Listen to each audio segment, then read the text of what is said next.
Station, brother. Station. And that theme song, badass, man. I just get so jazzed up. Oh. I've grown to love it so much, man. And that's a courtesy of Rockin' Robbie right there.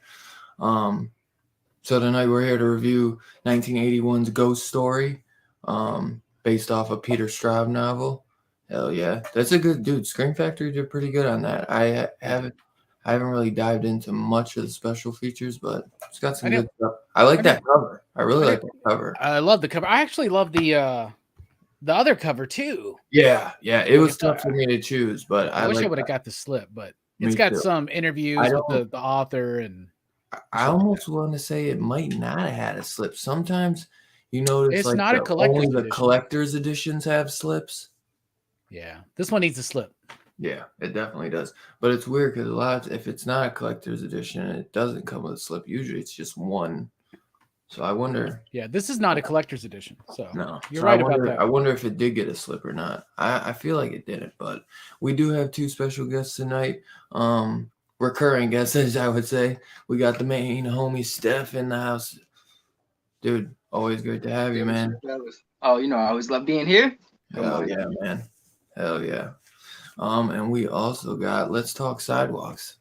What up? Yeah, I'm here for the sidewalk talk. Better be plenty of it. Before we get started, I just want to make a toast to us, the Chowder Society. Yeah, Chowder Society. To the Chowder Society. I thought they said charter until it took me a handful of times. Like, oh, they're saying chowder. That's even worse than charter. Well, they're New Englanders, right? Right. So Yeah. They like the chowder. So Chowder. I would guess what you said, Verno. But I always put subtitles, even if it's like American, I always put on subtitles. Yeah, that's the only reason I noticed Chowder Society. It's one of those things. It was clear once I heard. I'm like, oh no. Charter. Right. I heard that Wu-Tang Clan wanted to call themselves the Chowder Society at first. Then they realized that it was already used in this movie, so they backed off. What could have been? What could have been? But yeah, this is a movie that I honestly don't know if I ever watched growing up, but I do know for a fact that the In Search of Darkness documentary spawned this in my head, and I watched it and I absolutely loved it.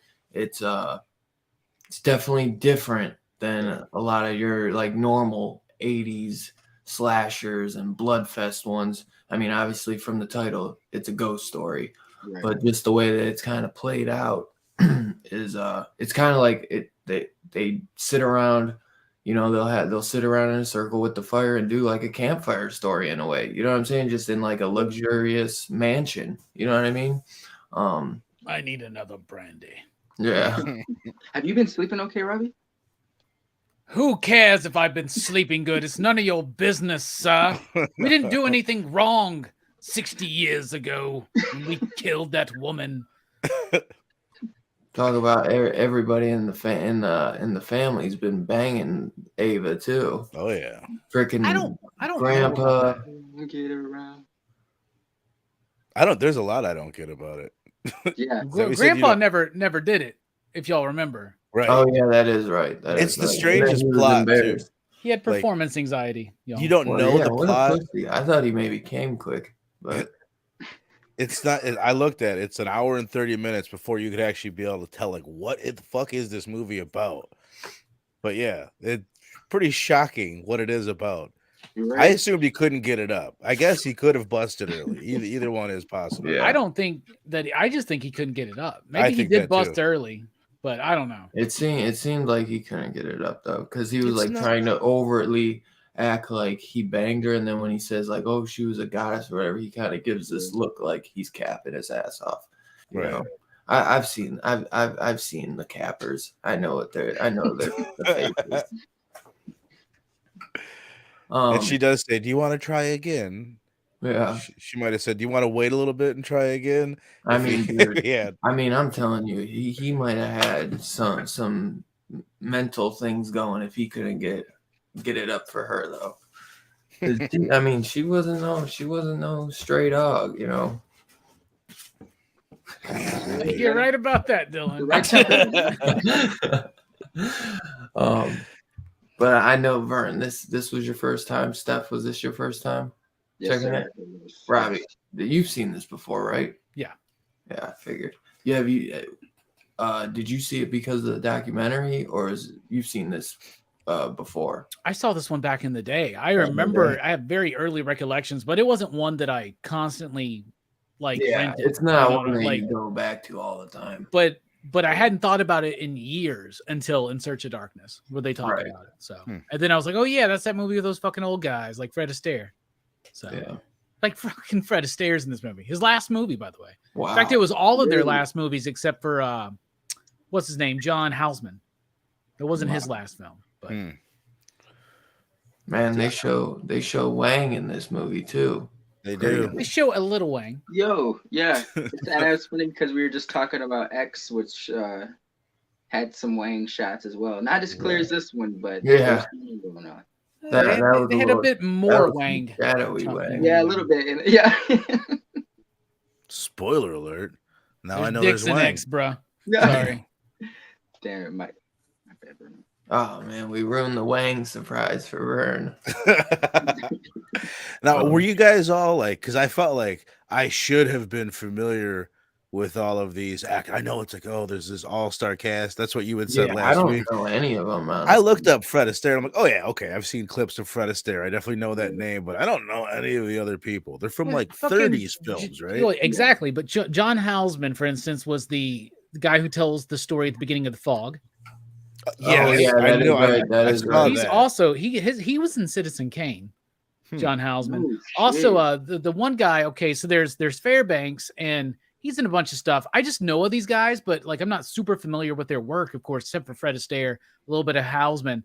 But Melvin Douglas was in one of my favorite Universal horror films by James Whale, The Old Dark House. So I Okay. recognize him from that in particular. But yeah, they're all, and the thing is, most of these dudes, except for Houseman, even Fred Astaire, they weren't doing anything for the last like 2 decades before this movie.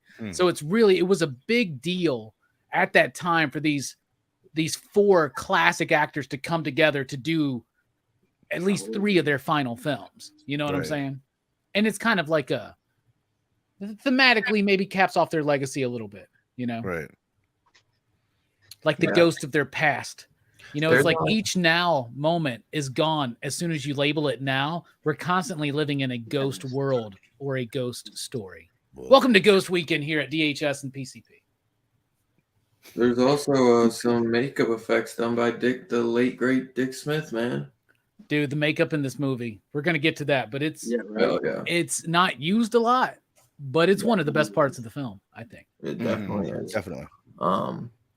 Yeah, so overall, man, I do like the film a lot. I've always loved kind of like the ghost story type stuff, like The Fog and everything. I love the aesthetic of it, and this film definitely is unique in a way. It's definitely more of a slower burn, you know what I mean? But I have a lot of fun with it, and it has kind of like a little bit of a love story going on with it, but it's got some great effects, and it's a little bit of like a ghost story with a mystery, which I guess like most ghost stories kind of have that, but Mhm. it's definitely worth the watch. I've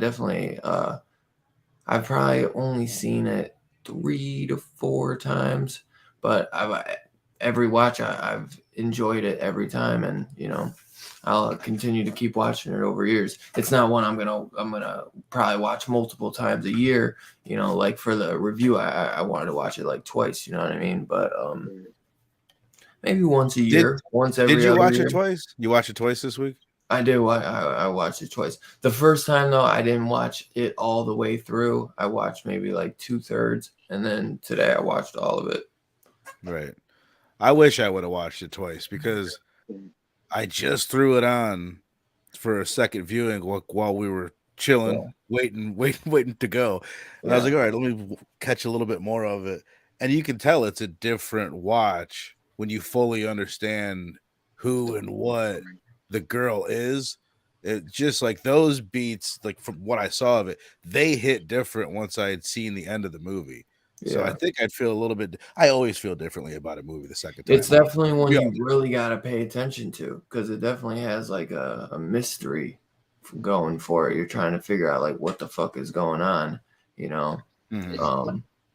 because it's like this chick is supposed to be fucking dead, if anything, it's so it's just trying to figure out what the hell is going on, and then you got like when they go visit the house, you got that like weird tall guy just always kind of like acting like this is my house and shit, and I don't know who is but that. I guess he's kind of like the work. He's kind of like the way he makes it is like he kind of works for Ava. Like he kind of brought them back to kind of like maybe watch the old guys or something. I don't know. Because she basically they say towards the end that she like offered them eternal life or something. They're like, could you imagine like being in the grave or whatever? And that's when they find out that she's still in the water. I don't know. There is something though going on with like black magic too. I feel like because one of the wives asked like the husband, "What the hell are they up to?" And he's like, "Black magic," and she kind of shrugs it off. Right. Yeah, maybe, yeah. That's why I said maybe they killed a witch, man. right, Yeah. right. She was trying to seduce them all. I was gonna say that scene in particular made me think there's like something else kind of going on. She was about like 2 seconds from ending up like Beverly in the It book. You ever read it took the me book? a second. Yes, it's When disturbing. they fucking the fucking kids gangbang Beverly in the It It's book. the wildest thing that I don't Isn't think that enough nuts? people know that. like And I imagine if remember- the book went there or the movie went there. I remember there being articles being like the one thing that why did the movie change this one thing about the book? We're like, no fucking shit. Yeah. Man, bro. Weird fucking stretch, Stephen King. Yeah. You gotta read 1,000 pages to get to that shit. Come on.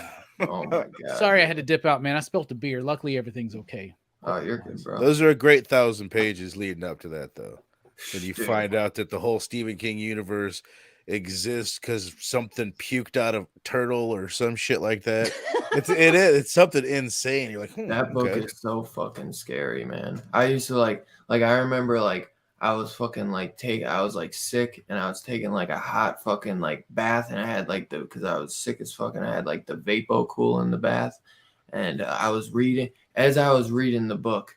Like I come up on the bathtub scene when fucking like Stanley slits his wrist and then like in the book they show like in the book like it and it kind of looks like blood drippings in it and I was just like man it just like it was just weird, man. Just reading it, like, you know what I'm saying, like being in the bathtub or during the bathtub scene in the book. I bet. That book is fucking creepy, bro. That's probably my favorite book. It's one of them for sure. Dude, it's a long sucker though, man. Right. That's the only thing. It takes a while to get through. I was obsessed with that one when I was a kid. It's Right. Never dude, made me it too. through it though. Never made Really? it through it. Yeah, The, but I had it. Whoa, the That Salem's cover Lot- with the like hand coming out of the sewer or whatever. Mhm. That's the one I had. Me and Robbie both really loved Salem's Lot too, the novel. That's another incredible one. Hell yeah. The Shining's great too. The Shining's a good one. I've never too. read The Shining. Brilliant. I I made thinking the of- mistake of being like, you know what, this Dark Tower movie's coming out. Let me read all these Dark Tower books, and I'm still only like, read I'm the still first in the one. last one. I'm Me still too. Yeah, Me I only too, I only bro. read the first I one. was like, I don't even know if I want to finish. I should just get the audio book or something. And Yeah, you probably should. Dylan, you got to get through the first one because after that, it's totally different. Really? There's a total That's the only shift one I after ever the read. first Was one. the first? I remember I got the first one for like, it was like at Barnes and Nobles back in the day for on clearance, so I picked it up. Because I remember my dad was like always kind of like, he like all the time when I'd go to the bookstore, I'd be like, oh my god, I couldn't pick because there's so many awesome Stephen King books. You know what I'm saying? Like that I knew from the movies and shit. And he would just always be like, you gotta get one and read it, and then we'll come back and get another. He didn't want me to just stack up on like Right. 3 and never read them, you know, which was definitely a good thing. But he was trying to prevent you from becoming a backlog bro. I believe yeah, that's what they're yeah, doing. yeah. Too late, Do Dad. the Too Peter late. David and Jay Lee comic books tie into that, or is that like separate shit? I never read it personally. They tie in. At first, what they're doing is they're doing like backstory shit or something, right? So I think they're doing like the backstory that we learn in, what is it, Wizard and Glass? I think they're doing some of that, and then they started trying to start adapting them, but then they left Marvel, and it just wasn't. It didn't wind up being. They had like King's approval. I think they did everything they could to make it like make continuity right. So they're pretty much. Yeah. I don't know if they're canon, but you could headcanon it for sure. Well, like the first one is the Gunslinger Born. Right. Yeah. And I think I think it's all based on this story. I think they were trying to do it, but in chronological order. Right. Like take the flashbacks that we see in book 4 and start there and do their thing. But I don't know. I didn't really read many of them. Brooks did. Brooks is the expert. He's the guy you got to reach out to on that. So my brother's obsessed with the whole thing. Really? Oh yeah. The movie sucked. Yeah. They tried to put a 7. The Dark Tower movie? Yeah. I only saw it once. I mean, it wasn't the worst thing ever, but compared to the books, it was bad. Yeah. Kind of reminded me of like League of Extraordinary LXG type of shit compared to the source material. Right. I was talking with fucking Rex from Dynamite a couple of weeks ago, and I was like, shit movies like bad, Alan Moore's a great writer, bad comic books, like great. I don't know what the fuck, but anyway, I was mentioning League of Extraordinary Gentlemen as being a terrible fucking movie. And he goes, oh, I like that one. And I'm like, oh okay. You're the first person. I don't know that I've ever seen it. I don't know if I hate it, but if you've read the book, that movie is fucking insulting, man. It's just an insult to the book. I never read the book. I think it's a fun movie because I'm not gonna lie. I watched the movie back Sean in high Connery, school. man.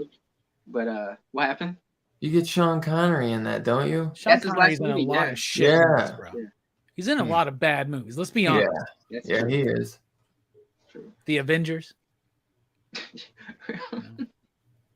You're talking about the one with Uma Thurman and yeah, great. Yeah, like for real, like the latter half of Sean Connery's career is probably not the best. Let's be honest, Joe. Finding Forrester is probably his best role is Indy's dad and James Bond. Hell yeah. What else is there? Let's be honest. The Rock and Bond. The Rock is a pretty fire movie. Rock, yes. You're right. Yeah, you're right. The Rock's the best Michael Bay film.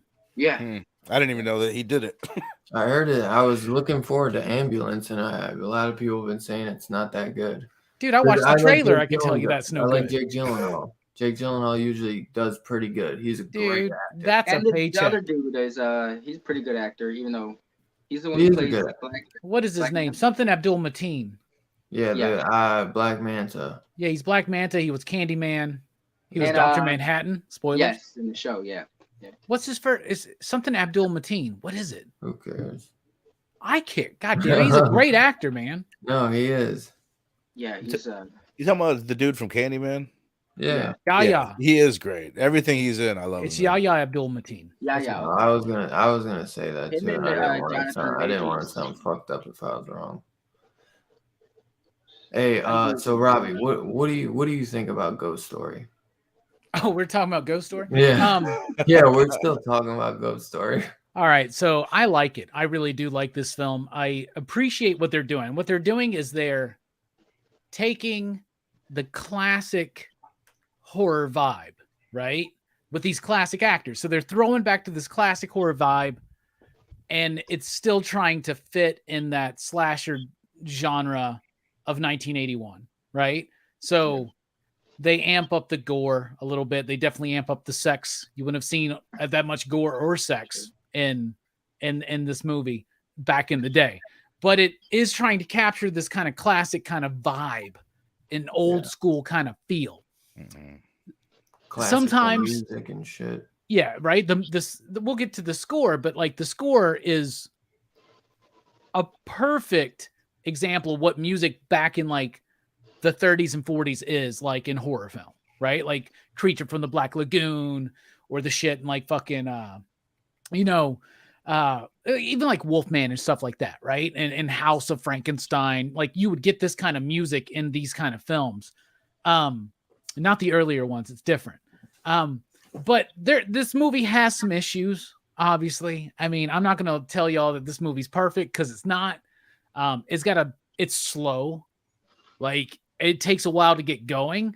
And there should be actually more stories in this movie because the stories are where it really starts kicking into gear. Mm-hmm. Like when they tell the story of what happened in the past and he tells the story of meeting this woman before, right? The twin, the surviving twin or whatever.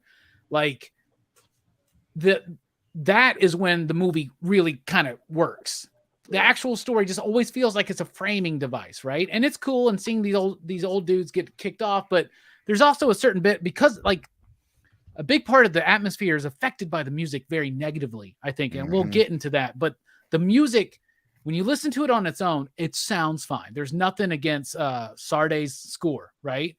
But like it does not work for this fucking movie because this movie has atmosphere built into it. It has tension built into it, and it gets wasted in the movie music when it's like bum bum bum bum bum, and dude's just fucking walking.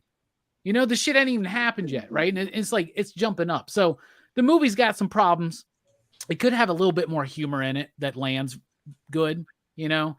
So it doesn't have an element of fun necessarily. The funnest part of this movie is how much fucking sex there's in. You know what I'm saying? When you're just like, damn, all right, go for it. But yeah. Did he just rub her nipple with his foot? I know that what a weird bit. But like, She was like, she was raise your hand cheating if you've so never done hard. She that. was, Dylan. She was And so it's down with it. She was like, take two, do it again. But no, all in all, I like the film. I really respect what it was trying to do. In the era of the slasher film, it was trying to reintegrate classic ghost stories into that, right? And I just think it's fucking awesome that Fred Astaire was in a movie with this much like fucking sex and gore. So I mean, overall, I like the film, but it's not perfect. It's got pacing issues. It's got issues with its atmosphere and tone. But all in all, I do like this movie, and I'm glad I own it. It is something I will rewatch probably every like 3 to 4 years. Yeah. Steph, what did you think, boss? Robbie summed it up pretty well. It was different. I can see what they were trying to go for. Especially with like the effects towards the end, like they're trying to make ghost things a staple of 80s horror. But it was a slow burn, and like Verno said, like it took me a while before it, like once they started telling the stories, like you guys were saying, that's when it really got going, and that's like over an hour into the movie almost. So it was different. You know what, I'm not really one for ghost stories to begin with, so I was a little hesitant come in this, but I respected what it was doing, and I'm not mad I watched it. I enjoyed it though. Hell yeah. Bird, what are you thinking, man? I'm with you. Steph. It's definitely slow. It's got some pretty dope some really dope practical effects that we don't see quite enough. Just little flashes at it. Robbie, we'll get to the music. I totally agree. The music is like, it doesn't work in a lot of different ways. But the story is better than the movie. That's kind of what, like, if you were just to tell me the story, I might enjoy it better. It might not be as long. But it's one of those things, like, I can't really point out, like, oh no, I didn't like this and I didn't like that. But just overall, it was like, damn, it's a pretty slow, like, not super entertaining movie. But then at the end, that's kind of, it does pay off. Like, it does make it worth the watch by the end of it. And I was like, oh, that's pretty solid. And then, Robbie, I think you were away when I was talking about watching it again. Like, I threw it on for a little bit. I could just tell him I'd probably like this better a second time.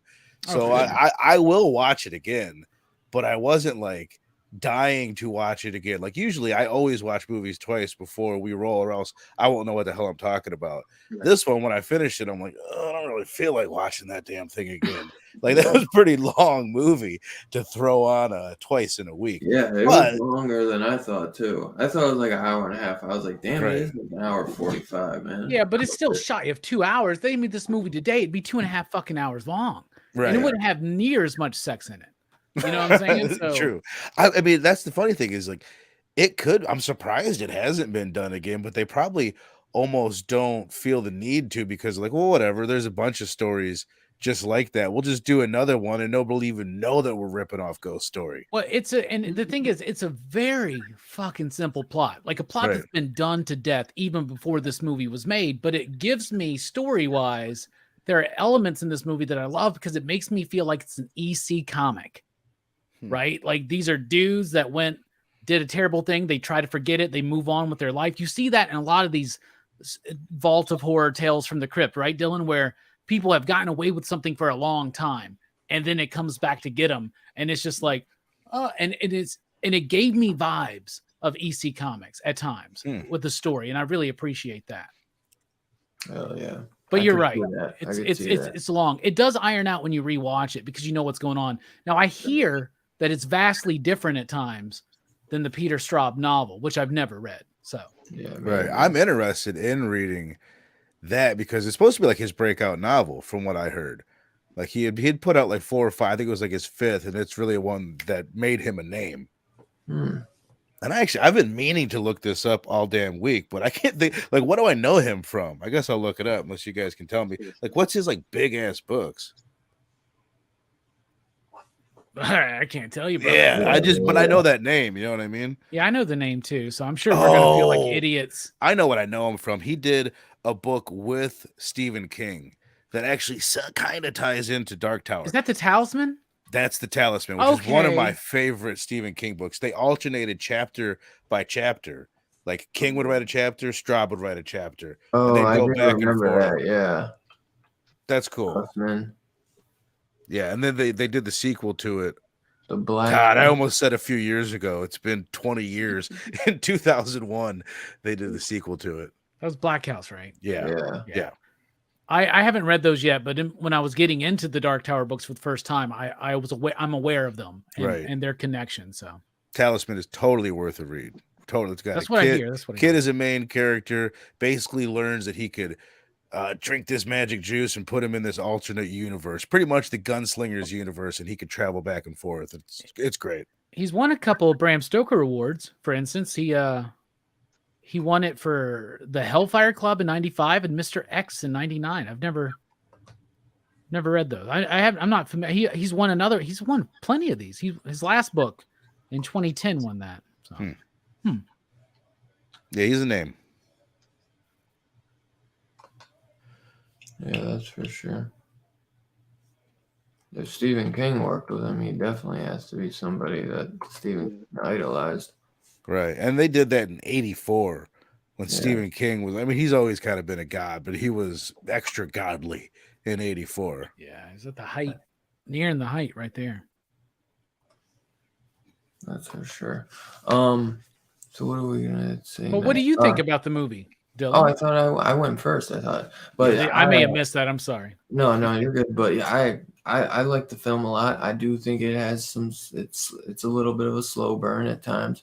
I think the practical effects are incredible, even though we don't get much of it.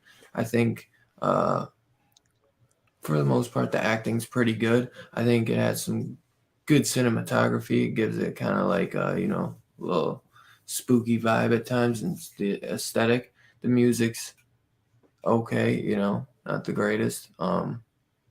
It feels like a lot of classical music thrown in there, I guess, to try and give you that like old school vibe. But yeah, it's definitely one that I'll check out from time to time, but I will not watch it like once a year, like how I watch Halloween like multiple times a year. All the Friday movies. But it's it's something different. I do enjoy ghost stories, so it's not I would watch The Fog a lot more, but it's still one that I'll definitely check out every other year or something. It ain't The Fog at No. all. Fog No. has the atmosphere and the appropriate music attached to it. Yeah. What do you think about the practical effects? That the little bit that we get, especially, I mean, we can all say probably like that ending shot of her coming out the car is probably the best scene we get. But there's a couple other good ones I'm trying to think off the top of my head. Well, I like the practical effects in this film because there's not a lot of it, but I like that. That's that classic approach. Yeah. Right. The idea is that they made this movie, beyond the special effects. If we take in like the whole structure of everything, the way they crafted this film, they're intentionally trying to replicate and do the old school 30s and 40s approach, like with the cinematography, with the editing, everything, even with the music, everything is trying to be that, but in the modern day. So that means we're going to amp up the sex, and we're going to amp up not necessarily the violence, but in this situation, the gore. Yeah. And those special effects are amazing. That last one, like Dylan said, is brilliant, but all the little ones that we see, even just when she reaches out at the young dude and her hands are now the corpse hands, right? And shit like that. Like, or when what's his name? It's Fairbanks. Douglas Fairbanks like looks and all of a sudden it's there and it scares him and he falls off the bridge. Right? Like that shit is awesome, right? And I love that they toned it down, because I do believe less is more. But at the same time, less is more was the rule they applied for the special effects, but they didn't apply it, for instance, with say the music. Right. So that makes it uneven. But I think the special effects are great, and I think their usage and placement is tip top. This is a movie that could have been way better than it is. And it's interesting to look at it like that. Yeah. I agree. That's why I kind of said like I could see it being remade. I don't know how much of a cult following for this is. I'm sure there's a lot of people like more cinephile type people that really like it, but I don't know if there's like hordes that would be dying for it's the remake. even in cult horror, it's not really talked about a lot. It's easy. Like I forgot about it for fucking years until In Search of Darkness. Right. And so like then that brings it back, but it's kind of something that came and went. You know what I'm saying? And there is a little bit of a following for it. Obviously, Scream Factory felt the need to put out a Blu-ray of it with a great and cover. Scream Factory does a little bit more of the main. Scream Factory, I'd say, is like the most mainstream of like the cult horror films. Then probably Arrow. Then you get into some like really more B. If you want to get really extreme, go Vinegar Syndrome. Syndrome. That's exactly where I was going. I got a new Vinegar disc. Syndrome. I got a new disc from Vinegar Syndrome for show and tell later. So I'm very excited. Oh, yeah. I got some Arrow. I got an Arrow and whatever. What we're talking about this movie. What did you think about the practical effects stuff? I who said it earlier? One of you guys said it earlier. That's honestly the highlight of the movie. The ending. Yeah, they went all out. Dude, she looks so fucking good, bro. Yeah. Like the skeleton. When the fucking eyes like melt off like away. Ooh. Oh that was my one of the God, probably the coolest for me. But it was because of the structure of the story, like you said, like it was this. They were focused on the story a little bit, but it was like built the story, they were worried about the plot of the story to an extent just as much as getting to the end scares with like the ghost and the effects. So yeah, it was scarce, but when it was done really well. So I think the effects were great. Yeah, best of the film. Oh yeah. Vern, what did you think about this effects? I think they're really well done. They're kind of one note though, because like, correct me if I'm wrong. Like every effect is just a woman's face in different stages of decay. Yeah, you but know that's what I love about it is you see Right. those different stages, man. Right. My favorite is like the oatmeal face. You know what I mean? It's just pure goo. You could tell it's probably just someone's face with shit caked on top of it, but it Or looks maybe good. even oatmeal. Right. But they almost seem, and I guess Rob, you've kind of hit on it. Like it's these conflicting styles with the 80s horror, that style of effects, of practical effects, and then the old school cinematography. It makes it's just like it's almost odd.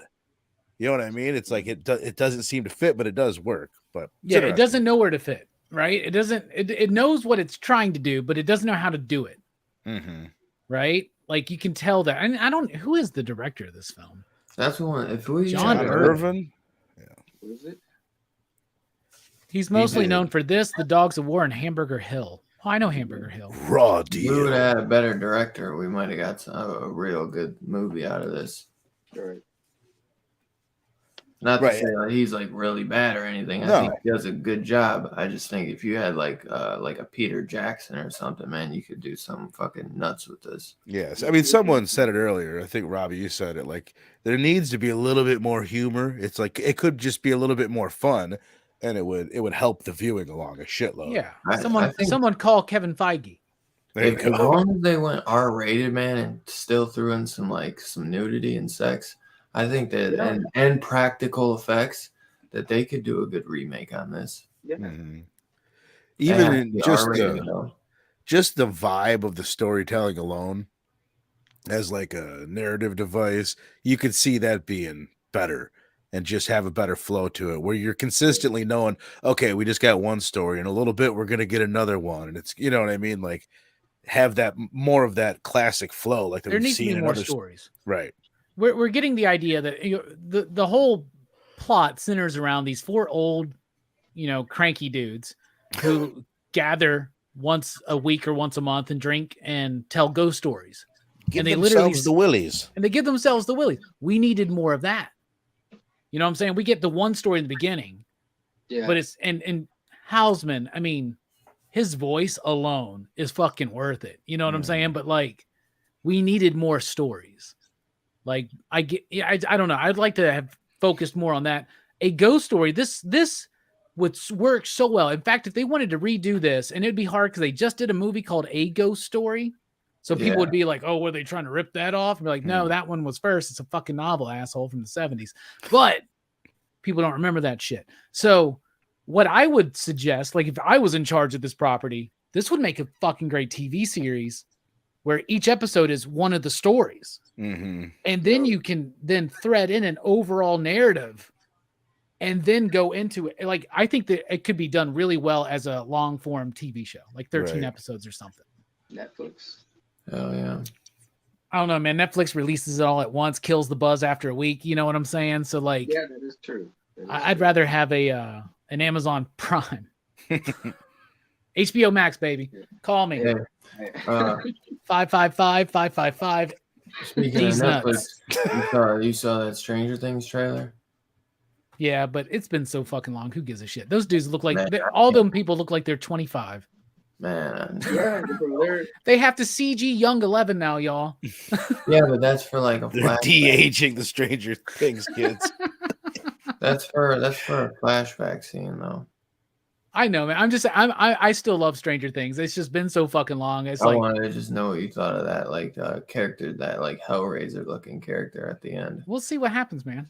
I'm excited to check it out, but oh yeah. All right. So what'd you think about the style, structure, and cinematography, bro? Well, I touched on this a little bit, but I love the attempt at what they were doing with the style. The structure is weak. It's paced awkwardly, right? It is paced awkwardly. It doesn't feel snappy. It takes a while to get into it. When it does pop, it pops and it works.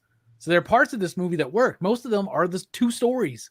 When we see those two stories, those are the best parts to me, aside from like the ending. None of it is a surprise. You know what I'm saying? Like, all of these fucking dudes are going to die. Right. Except for like the one that's not necessarily a complete asshole, And I like the approach to the characters. I like the relationship between Douglas's character, Melvin Douglas, him and I guess his caretaker or whatever. Like, I don't think it's his wife or whatever, but like, I like that relationship. There's bits in here that work, and it makes me want to sink into the novel, because it's kind of like watching a Stephen King movie where you're like, especially if you've read the book, and you're like, there's a lot more to these characters in Salem's Lot aside from what we see in that miniseries. There's a lot more to Firestarter than what we saw in that movie with Drew Barrymore. You know what I'm saying? So I haven't read the novel, but I get the feeling of that. But I did hear that they changed a lot of stuff. So style wise, I appreciate what they were trying to go with. I think cinematography is amazing. I love the way it's shot. I don't think that's the problem, but editing, pacing, that's kind of the problem for me there. Yeah. I hear it. Steph, what did you think? Yeah, I hate to second Robbie again, but I second that notion. Just the editing was a little bland, I guess you could say. That's one thing that should have been updated, right, Steph? Is they were doing the way that they would do cuts and edits in the 40s, but they really should have made it. The pace should have been in the 80s too. Yeah. Right. Yeah. The cinematography could still be 1940s. The way it was. Yeah, absolutely. And the vibe can still be 1940s, but there's certain things they needed to do, like to mesh it a little bit better. I think the pacing should have been a little bit more contemporary. Just a wee bit, man. That's like the biggest thing for me that threw it off for me was it's a slow burn. Like, it's I had me thinking of like Napoleon Dynamite, because like, Napoleon Dynamite's plot doesn't kick in until like 20 minutes before the movie ends. He's trying to win prom king or something like that. But yeah, that's the only thing, is like the pacing of the movie could have just been tightened or modernized, like Robbie said, just a little bit. But it was solid enough. Yeah. Got the job. Vern, what did you think? I second that emotion. I saw a video recently of Smokey Robinson still out there getting it on stage, man. Really? Yeah, I got to see that motherfucker, man. I just would have assumed that he was dead like 30 years ago. Like, honestly. No, he's not. But the thing I was going to say is, and I guess this is kind of with structure, it's in the script, but I put a note down when I was watching the movie, like 45 minutes into it. I said, who's the main character? Because it's kind of like they're like, oh, Fred Astaire, he's the big star. He's going to be our draw. But story-wise, I think it's the son of a different guy. It's not even his son, which is kind of weird. Like, I would assume that the novel's from his perspective almost, right? I would feel that, but I don't know. With the novel, you can switch perspectives and it works. And maybe that's one thing that didn't adapt. Right. Well, in this one, right? Great fucking point. Because who feels like, to you guys, like, who's the main character in the movie? Because by the end of it, it's the mayor's son, the first guy that dies, son, brother to the dude that falls out of the window. And I think that's kind of a big problem with the film, and reason why it's one of the bigger flaws in the film.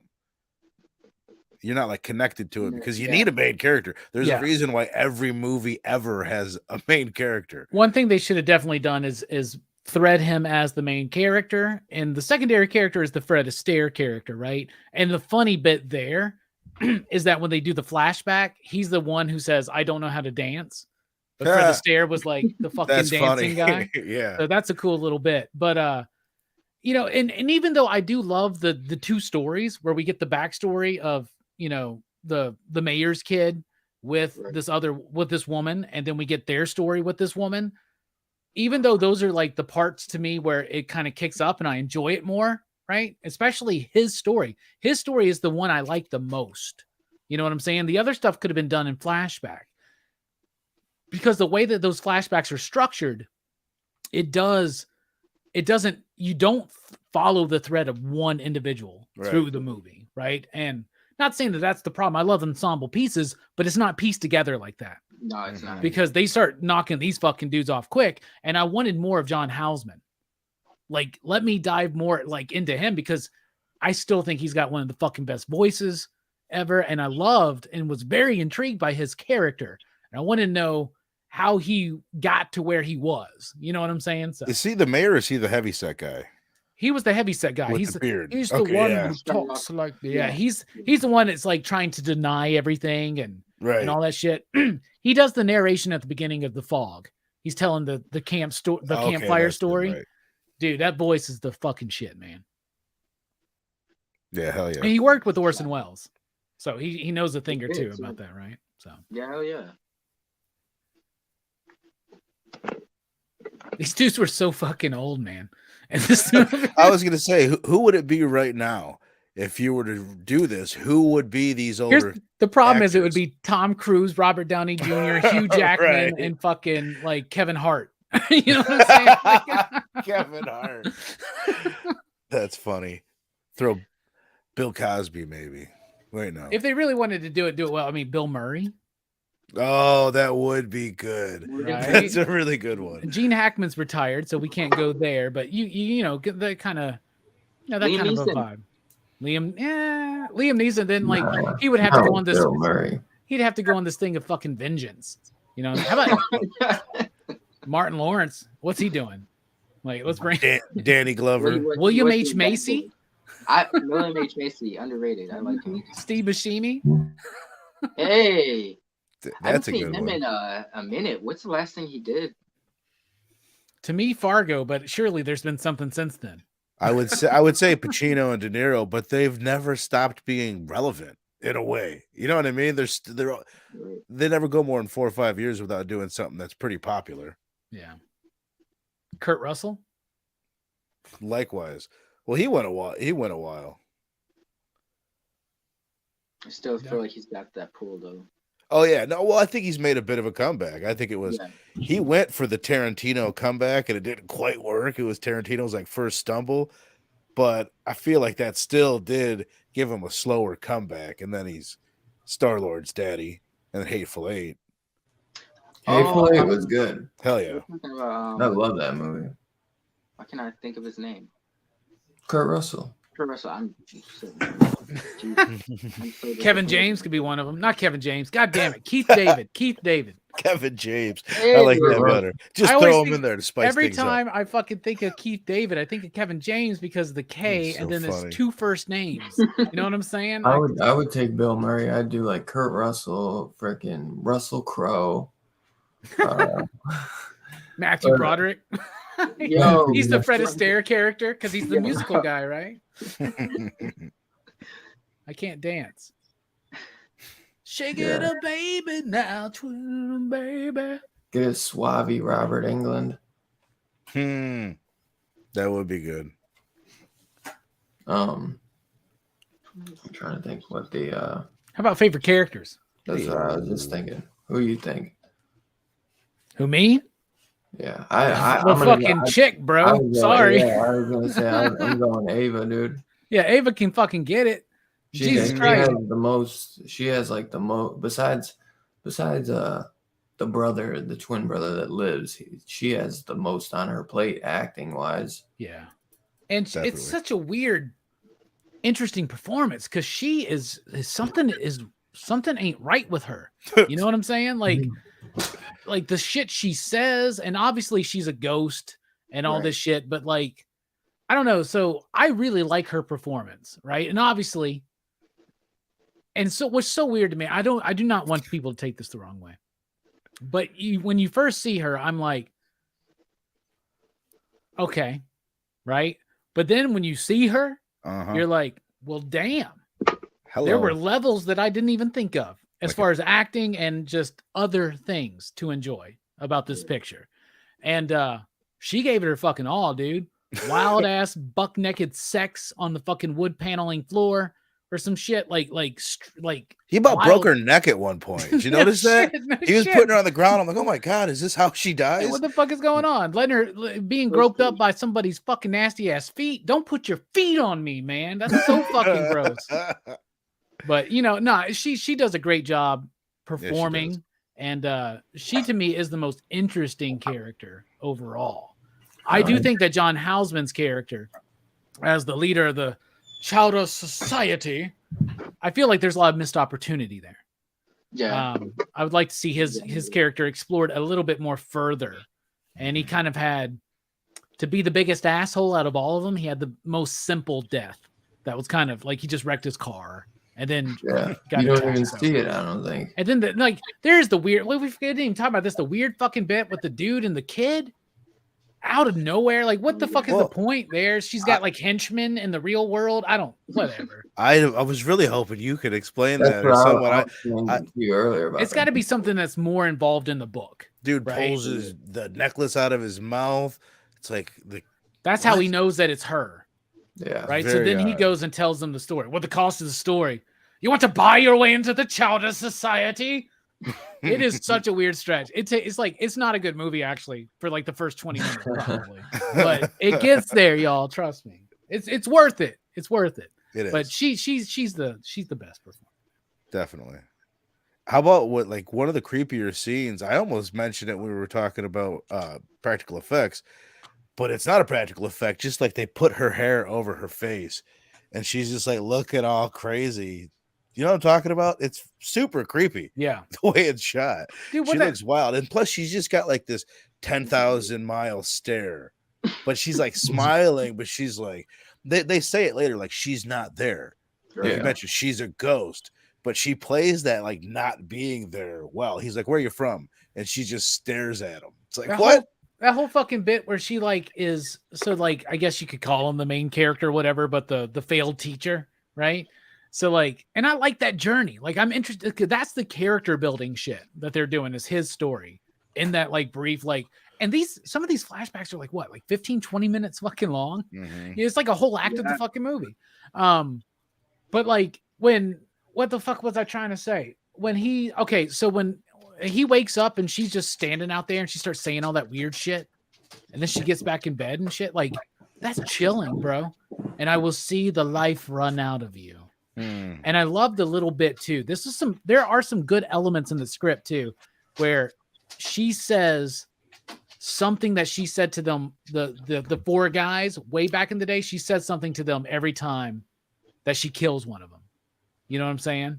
Like she repeats a line that she said to each of them when she was like doing that bit, like, oh, you want your turn now? You'll dance with me. And like, she says that shit to each one as she is killing them.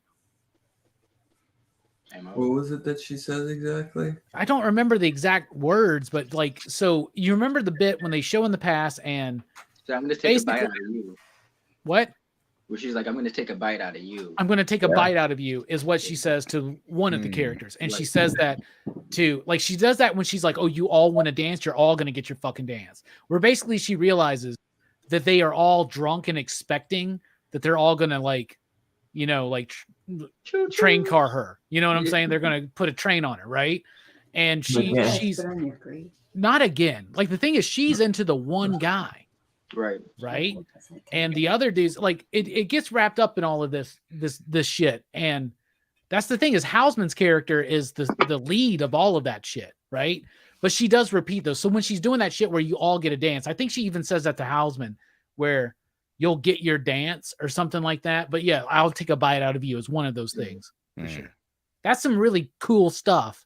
Yeah. This movie's got some cool stuff, but it's got some wonky stuff. Yeah. Editing, like you said earlier, like you could probably put a new score and chop it up with editing and it would be way better. You would double the Rotten Tomato score, double the digs. Yeah, we need to get that Verno Robbie cut coming out. There you go. Let's start working on it. Who do we need to call? Find out who we need to call. I've only seen 3 of them. There's more. Yeah. Do we have a new special guest? No. Yeah. I'll take a bite out of you. I'm leaving. There's more. Gotta check to see if I've got a chick down here somewhere. Yeah, what the fuck? God damn. Yeah. Fuck. She'd probably be a fucking ghost anyway, Verno. The what else? That's one Two-Gun Pedro right there. Steph, Dance you- with me, you little toad. That's what Oh, she yeah. says to him. You got a favorite character, Steph? Yeah, it's probably random, but the dad of the sons, I just thought it was kind of amusing, like Mayor Chowder. Mayor Chowder. Yes, the beginning when him and the son are talking when he first gets there, and he's like something, and here you are telling me about fornicating with your brothers. Oh, yeah. And I just thought he was super humorous, and then his death was cool too. I just kind of smacked the ice and was like, half his body was like in the water. And that one guy's like, oh shit. Well, the crazy thing too is I didn't just think about this until now, but his reaction to his son saying that shit, that's tied into what happened to him. You're right. Yeah. Back in those days. In the early days where all of his friends were trying to fucking gang up on his, you know what I'm saying? Like expecting to get with the same chick that was literally in love with him. Like, and I mean literally in the meaning of it 20 years ago. But like, no, I didn't even think about it till now. That's why he responds that way. It's not that he's old fashioned. That's tied into like this repressive guilt that he has within him. Right. Yeah. But yeah, I thought he was the most amusing to me. Yeah. I'm sitting here trying to think myself. I shouldn't even have brought it back up. As soon as I asked you stuff, I was like, shit, do I have one? We could have just ended it at the chick. Because honestly, like Fred Astaire, he looks good on camera and he performed well.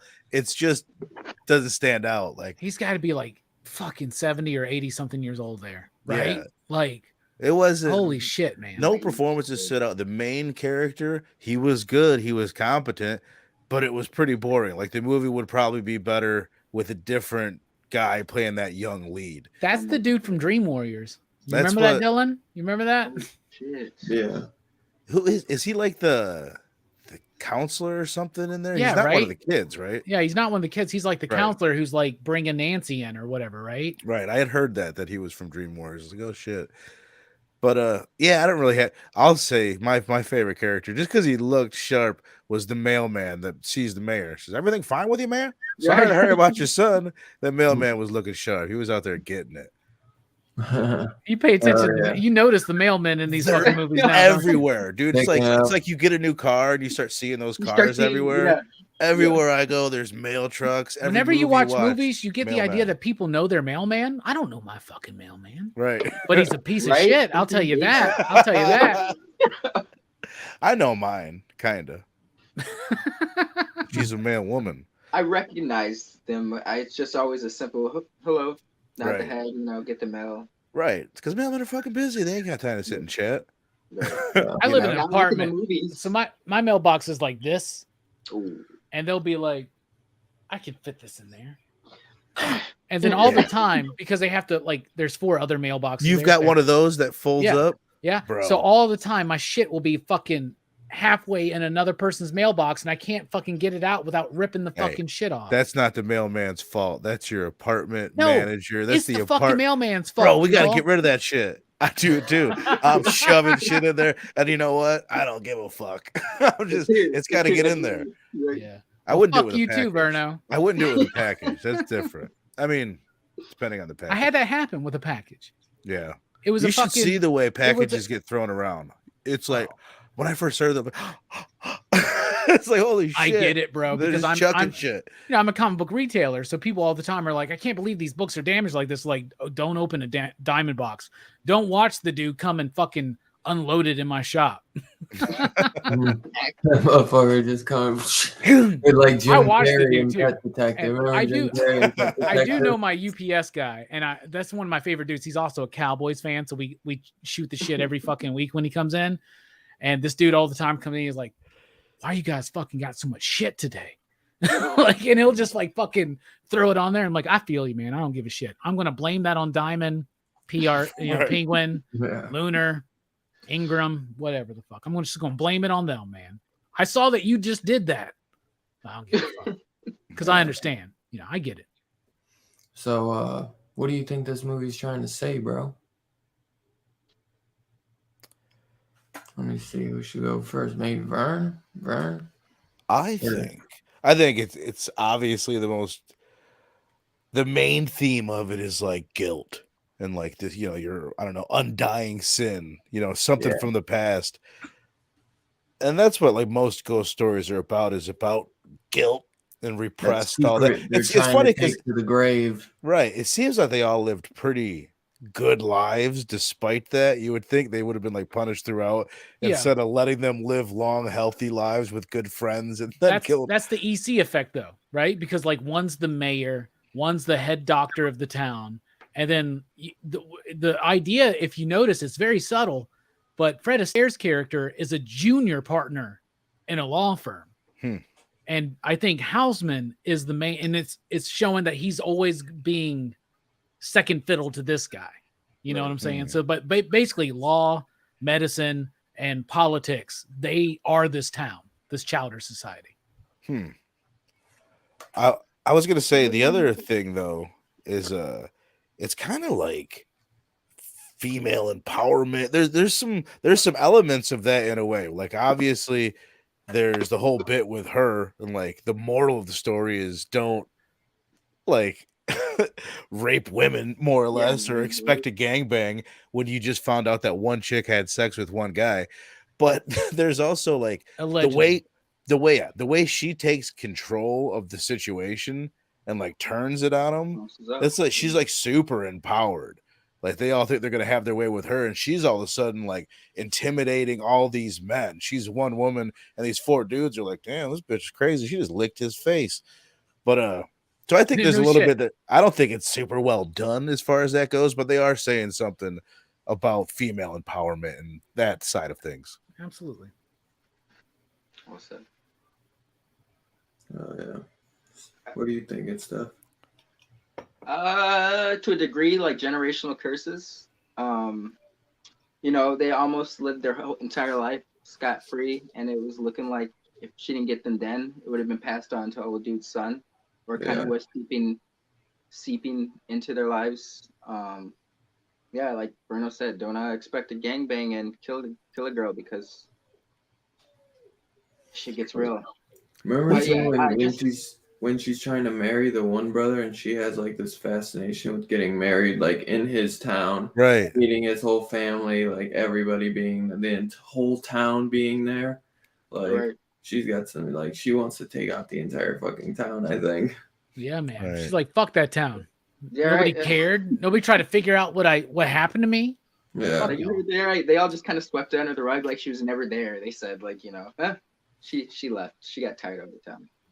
But yeah, generational curses, I think, was one of the themes. That's a good one. Just because, it doesn't fall on your shoulders, it could fall on the next generation. So Heck yeah, that's a good one. Perry says, I don't know if I could do a gangbang. Me neither, man. Me neither, It'd be pretty bro. weird. On either side Yeah. of the equation. So you couldn't do a gangbang with two chicks? There's no way I would do a gangbang with another guy. That's sure.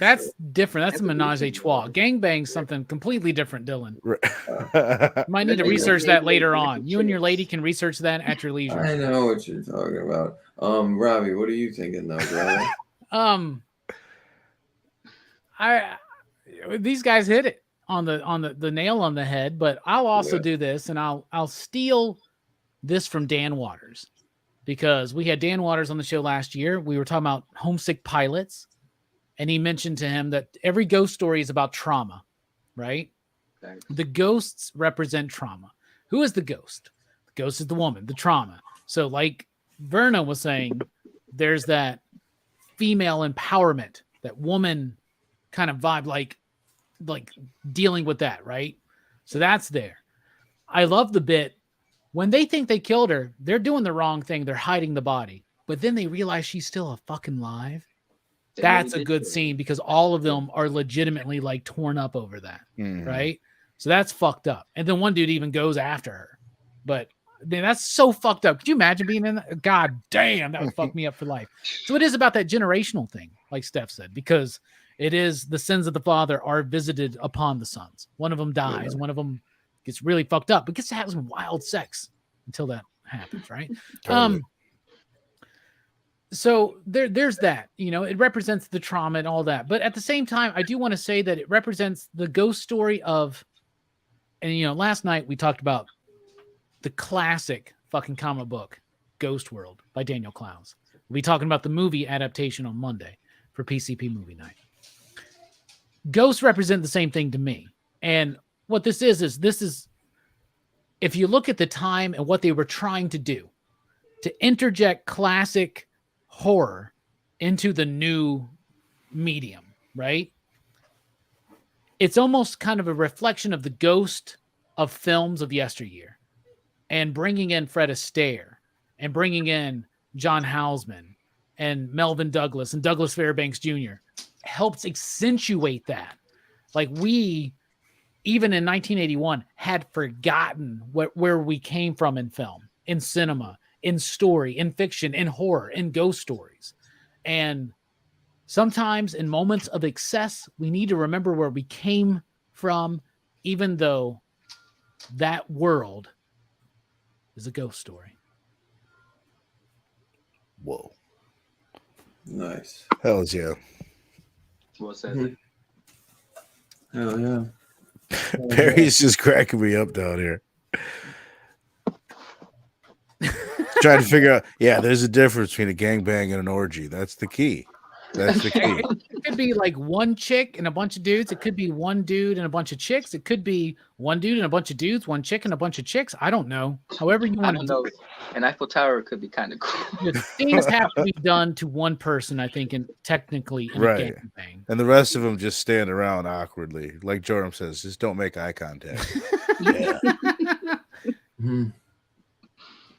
Yeah, I would definitely say everything you guys said, though, you know, about curses, guilt, just dying with those secrets that you want to take to your grave, but just sometimes can't, you know. Sometimes you just that's like some people's dying breath is that one last secret that they've just been holding on to.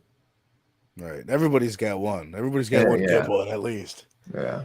Dude, I feel like I brought it up before.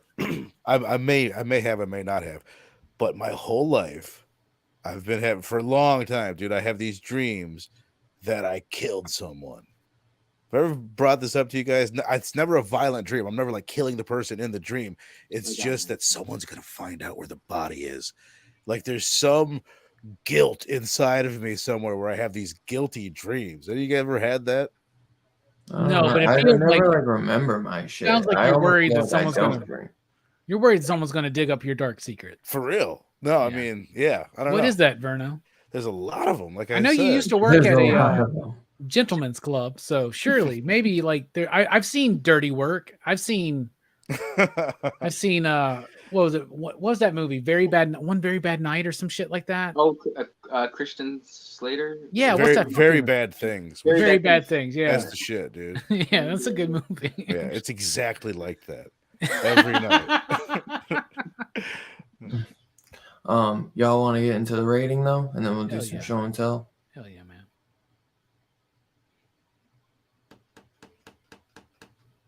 I'll go first. So I'm gonna give this Like, is that what movie. you were waiting for? One of us, Dylan. It's your show. Yeah. No. I always thought we were going into a freeze moment. Yeah. I was like, you guys are catching me. As you say, it's been a while. Yeah. I'm gonna go about as low as I go on Dylan's horror show. I'm gonna go 2.5. Yeah. Just because relative to like the other movies that we've watched on here, I definitely enjoyed it a lot less than I enjoy a lot of the movies that we cover on here. So we already said all the things that were competent about it, but we already touched on also a lot of things that were, it's just more than anything, it was just kind of boring relative to a lot of the movies that I enjoy.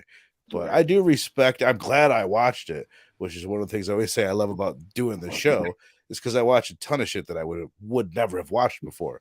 But overall, not my favorite.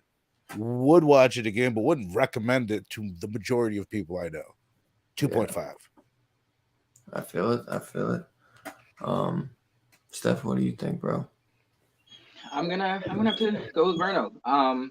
Just because I feel like maybe a second viewing it could give it room to grow. I respect what they're trying to do, but it's a competent film. But I still feel like it's even a second viewing will make it like maybe average, which it's not bad, but it's just like borderline average to me. You know, just the pacing was like we've been stating, big issue for me. And it's what was that one movie that came out with James Wan recently, where it's like the last 20 minutes just Malignant. Oh yeah, Malignant, yes.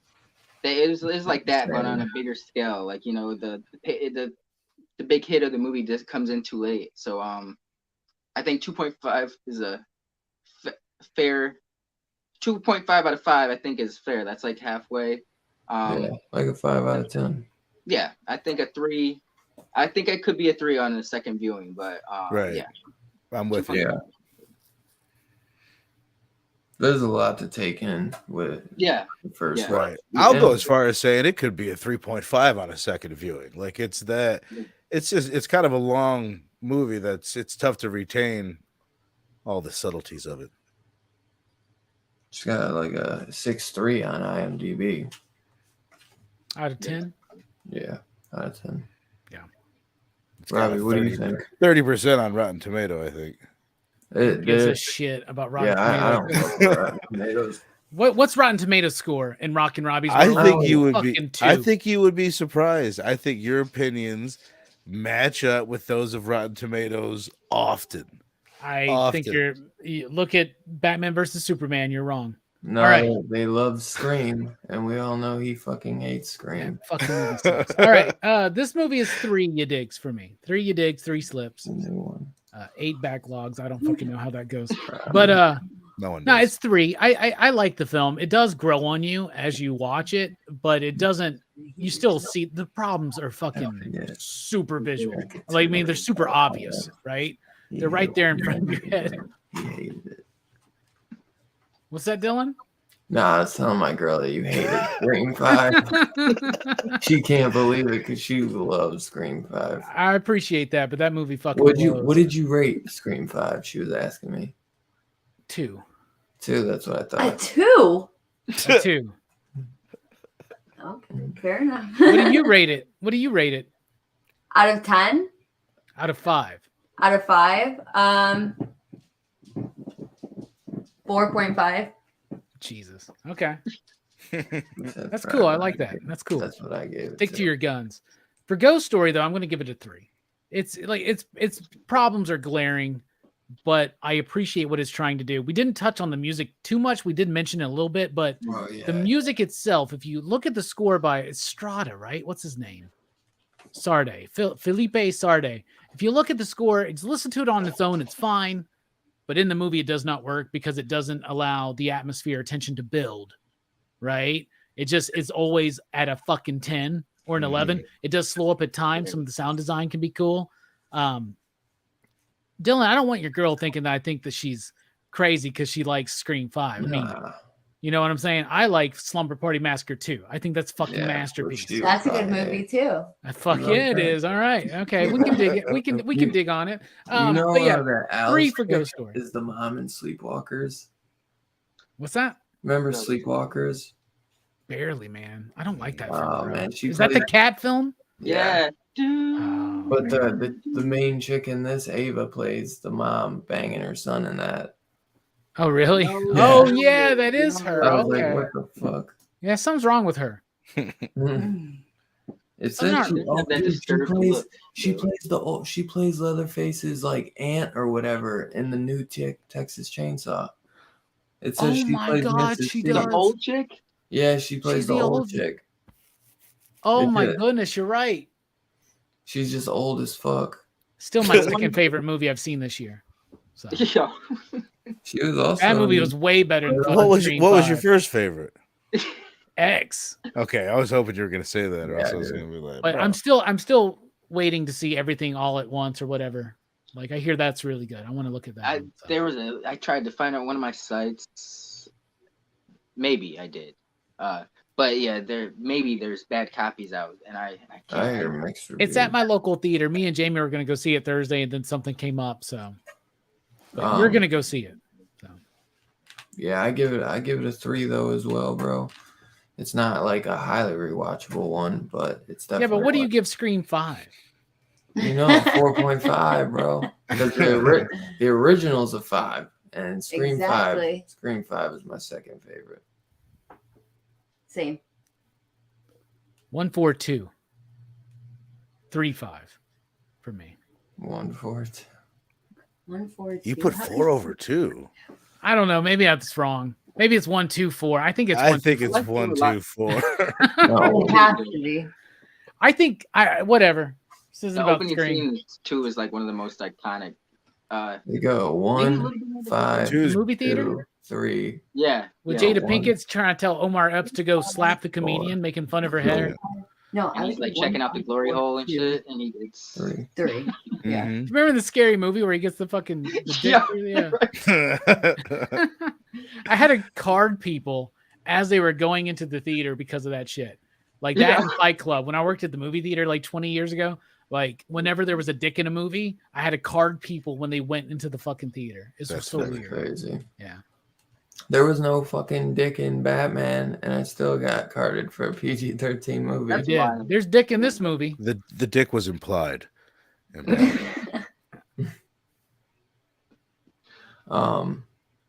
So yeah, me and Robbie both gave it a 3, and then Steph and Vern gave it 2.5, and Perry gave it 3, and Bobby D gave it 3.5.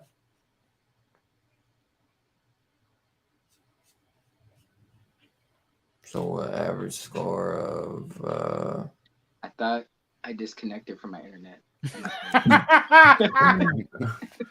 I thought we were doing the bit. I was doing the bit. I was too. I was committed. I was like, 2.69 though. Station. we found out last night, by the way, on Ghost World that the 69 bit's getting old. So I think we need to do something different. Switch it up. Switch it up. Station. 73 might be the Some next one. movie we watched. Bill and Ted. Iceland Metric. Did she just say what station? What's the Yeah, 69? she said, "What Okay. did we?" She said, "What did we just do?" That's funny. You ever seen Bill and Ted with Keanu Reeves? Yeah. Of course. We used to watch that in school. Really? Yeah, the time travel one. Yep. Yeah. Yeah, they did show that in school. What y'all got for show and tell then? What is average 69?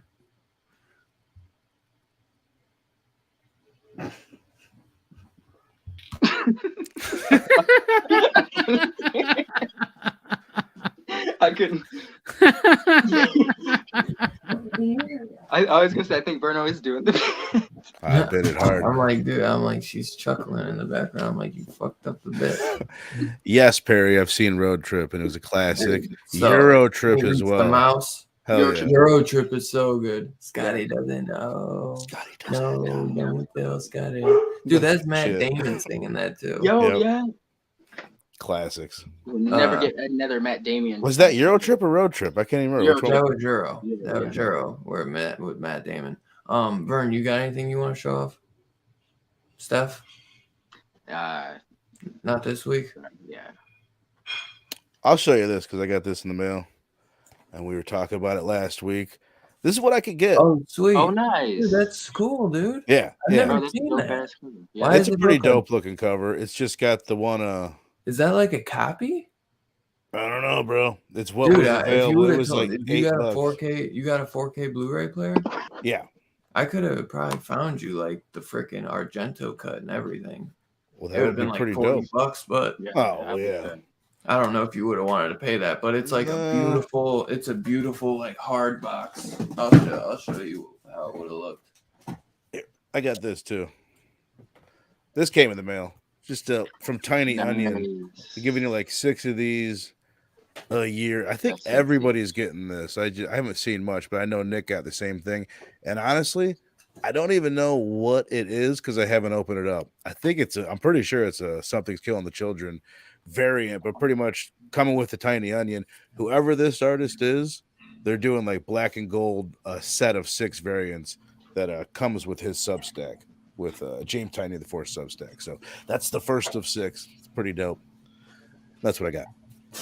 Hell yeah. So this is the set.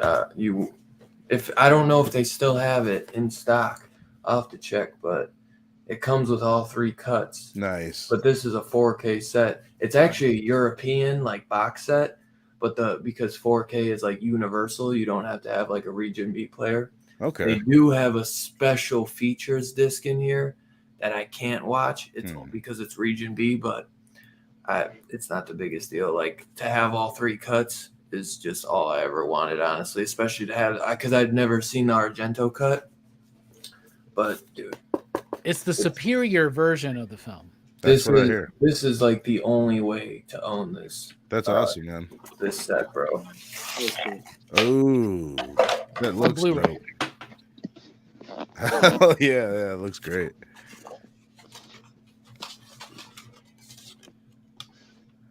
Yeah, so it comes with the theatrical cut, the extended Kane's cut, the Argento cut, and then special features. It's put out by Second Sight Films. I'll check the website if you even care about it still. No, I'm definitely interested in it for sure. I also found this for $5 at Walmart. Oh, nice. And I already own 1 and 2 on Blu-ray. I already own the first one on Blu-ray. But I think these come, like 2 comes with special features, so I'm cool with that because they're all on single disc. The main reason I bought it, though, was for Hostel 3 to complete the collection because Hostel 3 is a hard... You can't get this anywhere. Hostel 3, this is the only way you can get Hostel 3 on physical media, unless you get the out-of-print Blu-ray, which is just... It's too much money, and I like Hostel 3, but I don't like it that much, so I figured $5. Fuck yeah. Also for the Joe Dante collection, I picked this up for $5. Explorer. Nice. Which I was like, I rewatched Explorers this week to be like, should I buy the $5 DVD? Because this I definitely have to own on Blu-ray, you know. But I was like, do I need? Because I think Shout Factory recently did a Blu-ray for Explorers, and I was like, I just don't love it that much, but I still wanted to have the movie for my collection, which this DVD is actually like $15 normally, so $5. Oh shit! Wow, yeah, that's still. Dude, I couldn't. Yeah, so I was like, fuck it. Explorers is totally worth it, man. It's a fun one, definitely. I just don't. I didn't know if I cared to spend $20 on the Blu-ray when I could get the DVD, when I could get 2 Joe Dante movies for $5. You know what I mean? Right. It's not one I'm gonna watch all the time, so that's why I was like, do I need the Blu-ray? Sometimes, man, it's like with just how much money everything is costing. Sometimes I'll be like, dude, do I really need like the Blu-ray for this movie that I might watch like 2 times in the next 10 years or something? You know what I mean? So I was like, I'll just get the DVD. It's not that big of a deal. I did pick this up, and I was so fucking happy to grab the last copy because I wasn't really feeling any of the covers for this movie. It's not a horror, but Spider-Man No Way Home, the 4K Walmart exclusive. That's cool. This was the best cover by far to me. The steel, they had a pretty cool Best Buy Steelbook, but I just don't care for that cover that much. So it's okay.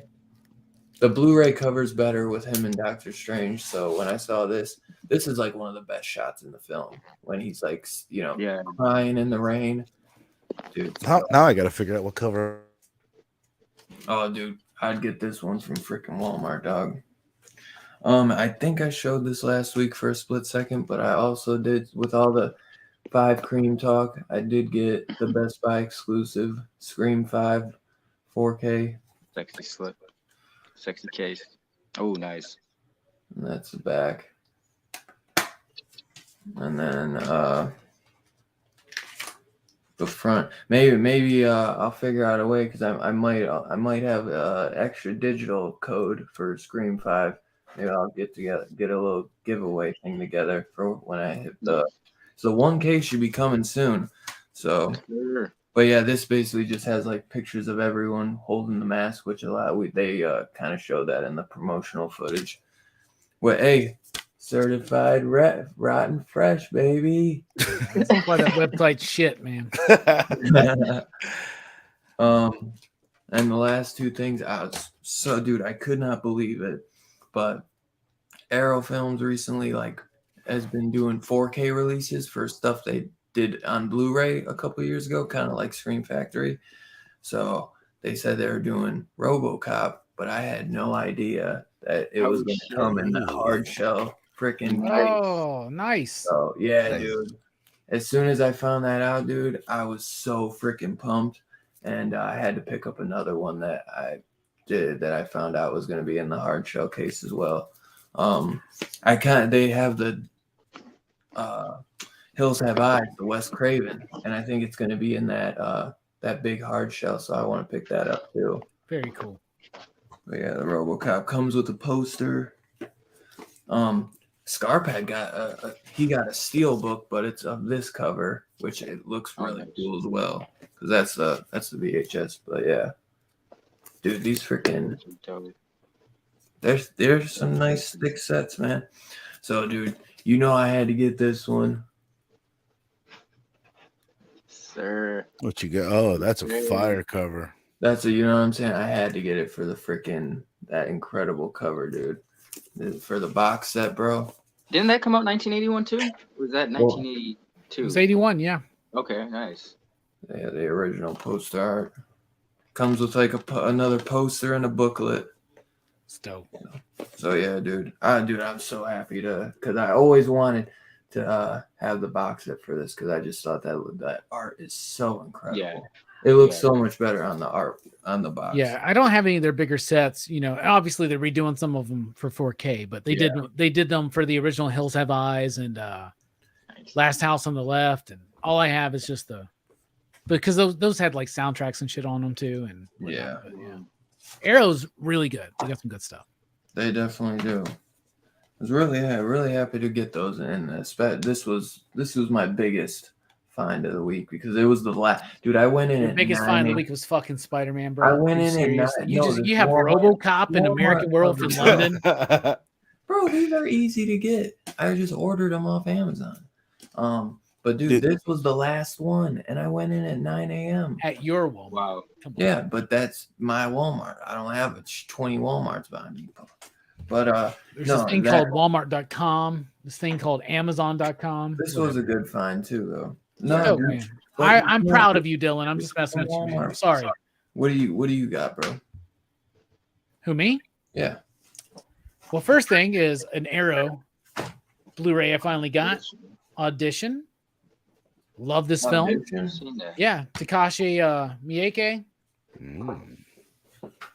Or Miike. Audition, if you've never seen this, 1999 horror Japanese film. Really good stuff. I got a new release. I made the mistake of getting it on Amazon because it was cheaper, so it didn't come with the slip if I would have bought it on Vinegar Syndrome. But I got Dario Argento's Trauma. Ooh. Yeah, I was going to tell you, they never come unless you order it from Vinegar. I know. Oh, I know that. But I love the new cover that they developed. Look at that. That's dope. Yeah. But I like the American cover. I didn't know if you knew about Trauma, that Vinegar did put out Trauma. Bruh. Who's the biggest Dario Argento fan you know? Well, that's why I was going to tell you. So, yes, I got Trauma. So, there you go. I finally picked this up today because we got a third one coming soon. But I got my Spawn Compendium Volume 2. Oh. Because now that we know a third one's coming, and Todd says they're going to make these all the way up to 300. So, I'm really excited because now no more digital Spawn Journey. I can read them physical, and I'm really stoked for that. But my greatest pickup of this week, and it is horror related because it's quite gory, but it's a comic book called Squeak the Mouse. Okay. Looks gory. This is from the 80s. It's an Italian work, by this guy Mattioli, and I'm just going to read this real quick. Presenting Squeak the Mouse, the missing pop cultural link between Tom and Jerry, Ren and Stimpy, and The Simpsons' Itchy and Scratchy. In these underground comics from the early 80s, penned by legendary Italian cartoonist Massimo Mattioli, the classic rivalry of cat and mouse is charged with a perverse and anarchic energy. Laying full-on slasher horror onto wacky cartoon violence, Mattioli's characters embark on a sadistic, bloodthirsty rampage, leaving a trail of mangled corpses in their wake. And the comic's gratuitous bloodshed is merely a warm-up to its raunchy humor and over-the-top sexcapades. In sum, a tour de force, an unrelenting mayhem, rendered in clean line art with dazzling pastel colors, and it says rarely accessible in the United States due to its transgressive content, even seized and deemed obscene by U.S. Customs in 1985. This is available for the first time to American readers. Squeak the Mouse. Let me show y'all some of the. I read this week. This shit's awesome. And when it says it's pornographic, it really is fucking pornographic. But this was a direct influence on Itchy and Scratchy. Really? Yes. So it starts off rather calm, as you can see. It gets a bit wonky. And it starts getting excessively violent. I can show you. Some pages I can't show you because they are incredibly pornographic. We're talking about like cats and mice fucking each other very graphically. If you notice, they use real images from horror movies. There's some Texas Chainsaw Massacre 2 stuff right there. Oh. Look at that artwork, though. It's incredibly well done. Yeah. It is hilarious. It is wrong in all of the right ways, y'all. And Fantagraphics has done a really great job with this book. Heck yeah. You know, I'm just going to show you that real quick. And there you go. That's all you need to see. So, it gets pretty pornographic, but it's really good. So that's what I got. Look like one of those practical effect shots that we saw in Ghost Story. It's just it's there and gone. Oh, it's out now. This is only $30, and it's the complete collection, all 3 issues that came out. And if you like Itchy and Scratchy, this is where it came from. Yeah, I can definitely see the influence. And I'm gonna tell you something, man. Cats fucking in this book. It's kind of steamy. It's kind of saucy. I'm just gonna say. It's kind of like I was like, this is weird. Well, before we wrap up, what do we got next week? We got 2022's Ty West directed film X, put out by A24. A lot of hype going on with this film, so this is going to be a fun one to talk about next week. We're going to be able to really dive deep into this one, and I really can't wait.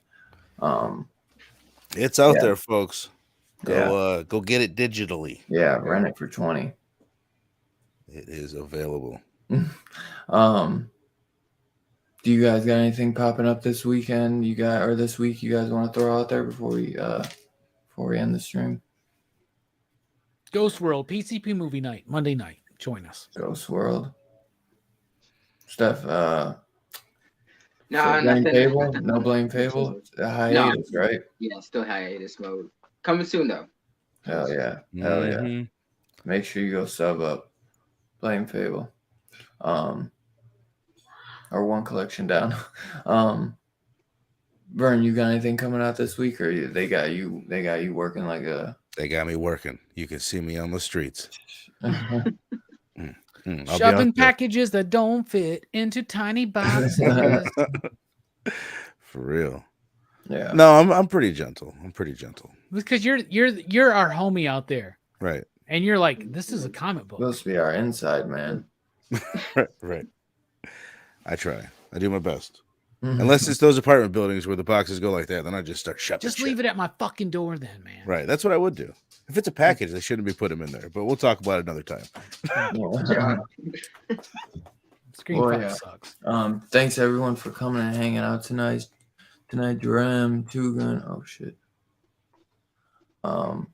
Macedon, Big Herm, Bobby D. Who let the dogs out? Ooh. B Money, Bald Skull. Now my dog. No, that's freaking mine. Hear the tap, tap, tap, tap. Dude, it's story of my life, man. Yeah. She won't let you cut her nails, so we gotta make an appointment to the vet. Billy. I hate cutting my dog's nails. Oh, she's crazy about it, bro. That's the worst thing. Yeah. I know T. Cats do that shit themselves, man. I know. On your furniture. But if anybody that has me on Instagram, if you guys have any trouble like finding X or don't want to rent a copy for $20, let me know, and I'll find you a way that we could watch it. No, we'll go half on the Amazon Prime. Yeah. Mm-hmm. We'll go half on the $20. Motherfucker, I still got this duck right here. Don't tell me. Man, hey, and if y'all want that duck gone, down below, Patreon, PayPal link. PayPal link. Hey, yeah, PayPal's better because then Patreon takes a cut, and y'all would rather me just get. So does PayPal, brother. Well, that whole amount. No, PayPal don't take no percentage. Oh, you gonna take it friends and family? Is that what you're saying? Man, I'd hope they send it friends and family. Bruh. I'm just kidding. Y'all can IRS is gonna get your ass one day, bro. X gonna give it to you. Yeah, so definitely check out X. I think y'all will really like it. It's Boogie Nights meets Texas Chainsaw Massacre. That's the best way I could put it. I hope everyone has a great rest of their weekend. Happy Easter.